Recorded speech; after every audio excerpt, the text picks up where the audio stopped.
మనం చంద్రుణ్ణి చూసిన ప్రతిసారి ఒకే ముఖం ఎందుకనిపిస్తుందో ఎప్పుడైనా ఆలోచించారా? చంద్రుడు భూమి చుట్టూ తిరగడానికి ఎంత సమయం పడుతుందో తన అక్షం అంటే యాక్సిస్ మీద తిరగడానికి కూడా అంతే సమయం పడుతుంది. దాదాపు 27 రోజులు. అందుకే చంద్రుడి ఒకే వైపు ఎప్పుడూ భూమివైపు చూస్తూ ఉంటుంది. ఈ కారణంగా మనకు చంద్రుడి ఒకే ముఖం మాత్రమే కనిపిస్తుంది.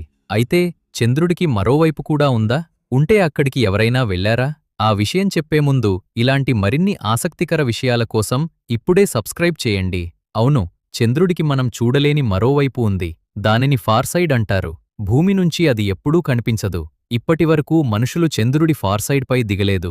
కానీ ఉపగ్రహాలు, అంతరిక్ష నౌకలు ఆ ప్రాంతం ఫోటోలు తీశాయి. ఇంకో అద్భుతమైన విషయం ఏమిటంటే చంద్రుడి ఉత్తర ధ్రువం, దక్షిణ ధ్రువం ప్రాంతాల్లో మంచు రూపంలో నీరు ఉన్నట్లు శాస్త్రవేత్తలు గుర్తించారు. మరి చంద్రుడి దక్షిణ ధ్రువ ప్రాంతానికి విజయవంతంగా చేరిన తొలిదేశం ఎవరో తెలుసా? తెలిస్తే కామెంట్ చేయండి. ఒకే ముఖం కనిపించే చంద్రుడిలో ఇంకా ఎన్నో రహస్యాలు దాగి ఉన్నాయి. ఇలాంటి అద్భుతమైన సైన్స్ ఫ్యాక్ట్స్ కోసం లైక్ చేసి సబ్స్క్రైబ్ చేయండి.